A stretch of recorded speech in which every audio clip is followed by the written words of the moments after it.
Hello everyone, and in today's video I'll try to save my Aglaonema plants. These are all together in one pot and I cut them last week but didn't get a chance to plant them right away. So I soaked the ones with leaves first. These plants can also grow in roots in water. I've noticed some issues with the new leaves. It is struggling in furling the leaves. They say if that happens, either it needs a lot of water or not enough humidity, but I guess mine are overwatered though. So at first I cut this part when I've noticed it, so it grows another one on the other side, this one. But the new leaf is still look like this again, just like before I cut it.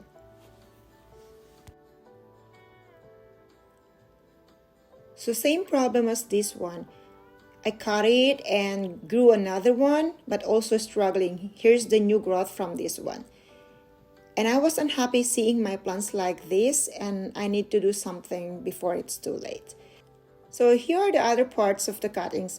I divided each plant into 3 parts and they're all callus. These are the middle part and all dried and ready to be planted. And these are the bottom parts that have roots. I trimmed some of the roots in case they are really overwatered. And I let them sit for a few days to dry and they are really look dry now.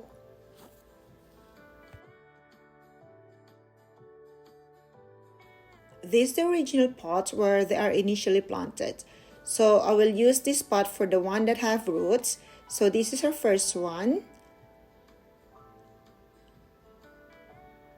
And let's do the second one too. There you go. And also the last one. So guys, this is pretty basic. We're just replanting these cuttings. So this set is finished, so let me just put it aside here. Now let's do the middle part of our cuttings. I have here my new potting mix and I added a little perlite. I will just mix it together so it will be evenly distributed. Adding perlite loosen up our potting mix so the water will drain easily and faster. Now let's do it, guys. I use these pots for propagations. Let's fill it with a potting mix. I love these pots because they have like a big and lots of drainage holes. Now let's just stick them in. I will put them all together here. These cuttings don't have roots or one of them have a little.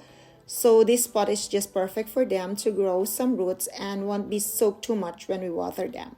Using a bigger pot with lots of soil and no roots to absorb the water can cause them to rot. And we still have these guys, so let's do this one. So lastly, these parts that still have leaves which also starting to turn yellow, I will remove some of the leaves so it will be lighter for the plant. Anyways, they will turn yellow soon.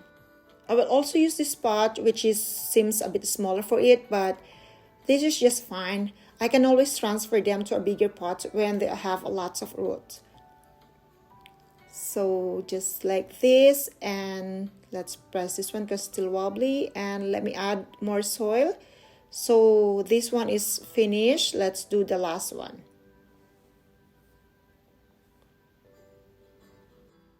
And then the last one, guys, I'll try to remove all the old leaves. And so I'm just crossing my fingers that this will grow healthy and produce a healthy leaves without problems.